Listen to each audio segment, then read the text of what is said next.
Nicoletta, de son vrai nom, Nicole Fernande Grisoni, est née le 11 avril 1944 à Vongy, aujourd'hui Thonon-les-Bains, en Haute-Savoie. Elle est l'une des chanteuses les plus en vue de la scène musicale française. Issue de la génération Yé-Yé, elle a été profondément influencée par la musique américaine, notamment le rhythm and blues, le rock and roll et la beat music.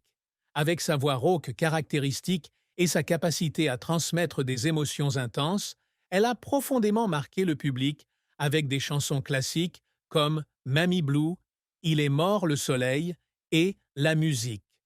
La carrière de Nicoletta s'est étendue sur plus de 6 décennies, de ses débuts au sein de la chorale de l'église de Vongy aux grandes scènes parisiennes et aux tournées internationales.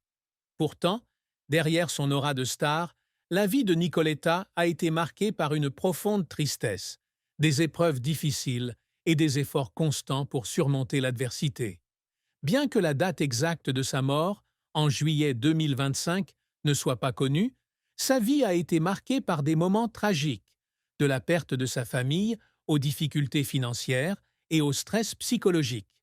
Le parcours de Nicoletta témoigne de sa résilience, de son talent et de son amour intense pour la musique, mais aussi d'une histoire de cicatrices émotionnelles qui ne cicatrise jamais. La plus grande tristesse de Nicoletta fut la perte et la culpabilité liées à sa mère, Jeanne, atteinte de maladie mentale, décédée à l'âge de 40 ans. Nicoletta est née dans des circonstances déchirantes. Sa mère, une femme handicapée mentale, est tombée enceinte d'elle après avoir été maltraitée par un ami d'enfance. Nicoletta n'a jamais connu son père et a été élevée par sa grand-mère musicienne, qui est devenue sa plus grande source d'inspiration. Cependant, la mort de sa mère dans les années 1960 a laissé une blessure qui ne s'est jamais refermée. Dans une interview accordée à Boomerang sur France Inter, Nicoletta a confié qu'elle se sentait honteuse et coupable de ne pas avoir été plus présente pour sa mère, surtout lorsqu'elle a quitté sa ville natale de Vongy pour poursuivre sa carrière à Paris. Elle a raconté que le jour de la mort de sa mère, l'idée de l'avoir abandonnée pour poursuivre ses propres rêves l'avait tentée. Cette douleur était encore aggravée par les moqueries de ses camarades d'enfance, qui la traitaient de folle. Lors d'une apparition dans l'émission Non-Stop People, elle a confié que ces railleries la plongeaient dans un sentiment d'isolement, malgré sa brillante intelligence et sa grande réussite. La culpabilité de ne pas avoir pu protéger sa mère et la perte d'une relation mère-fille normale ont plongé Nicoletta dans la dépression, la conduisant même à une tentative de suicide peu après les funérailles de sa mère. Bien qu'elle ait survécu à cette période sombre, la tristesse de sa mère est restée indissociable de sa vie, comme en témoigne la chanson Mamie Blue, qu'elle a dédiée à sa mère et à sa grand-mère. La carrière de Nicoletta a été longue et difficile, ponctuée de grands succès, d'échecs cuisants et d'efforts qui l'ont émue aux larmes.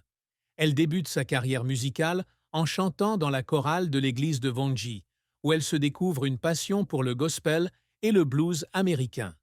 Au début des années 1960, Nicoletta quitte sa ville natale pour Paris, où elle travaille comme DJ dans des clubs du quartier de Saint-Germain-des-Prés, avant d'être découverte par Léo Missire, directeur artistique de Barclay Records.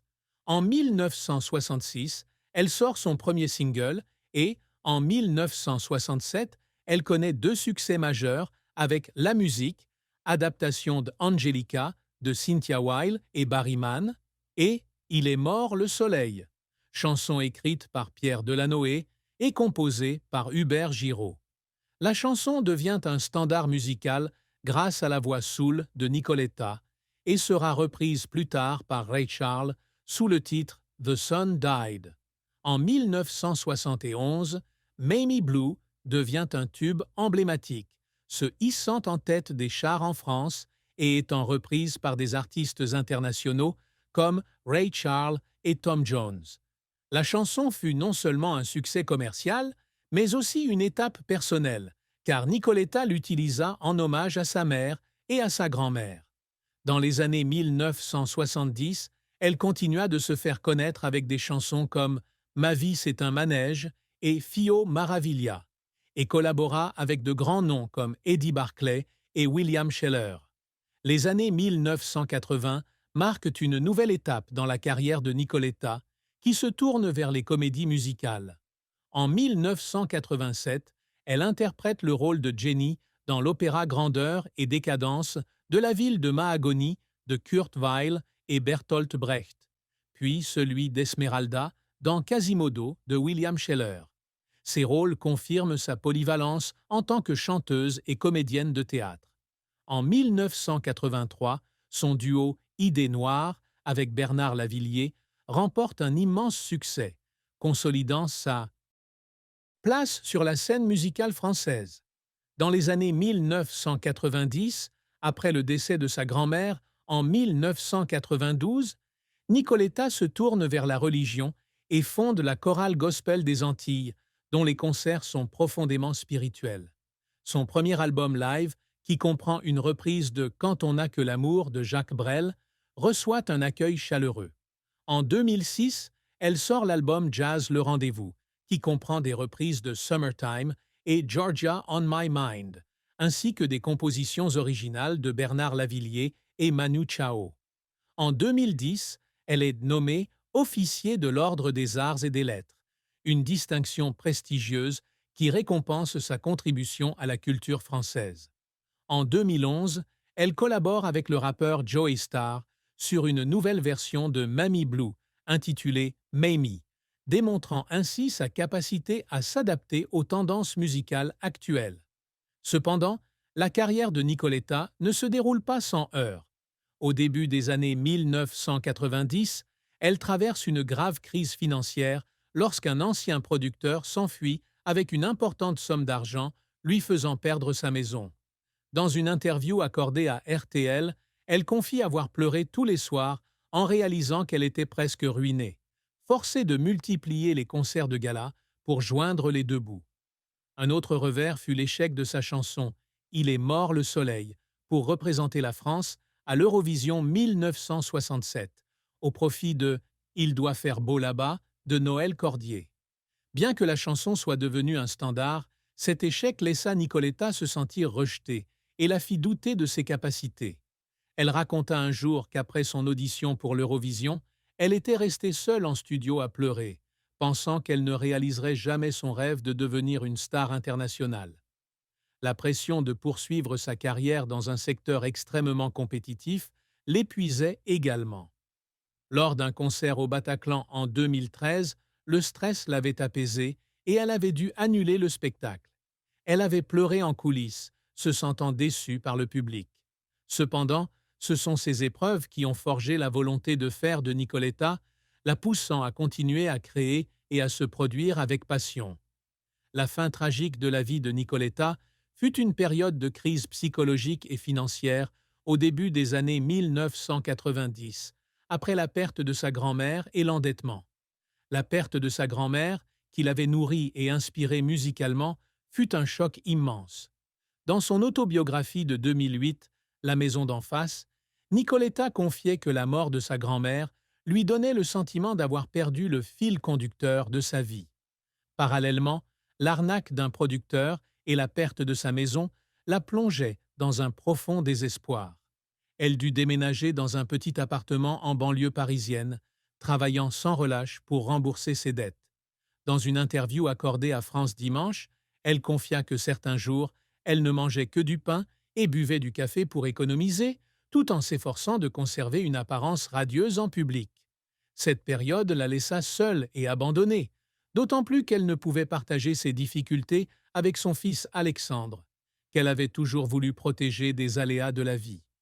Bien qu'elle ait surmonté cette période grâce au soutien de Jean-Christophe Molinier et à son retour au gospel, la douleur de ces années resta un chapitre douloureux de sa vie, la laissant se demander à maintes reprises si elle avait la force de continuer. L'histoire d'amour et de mariage de Nicoletta est faite de hauts et de bas, de moments de bonheur mêlés à une profonde tristesse.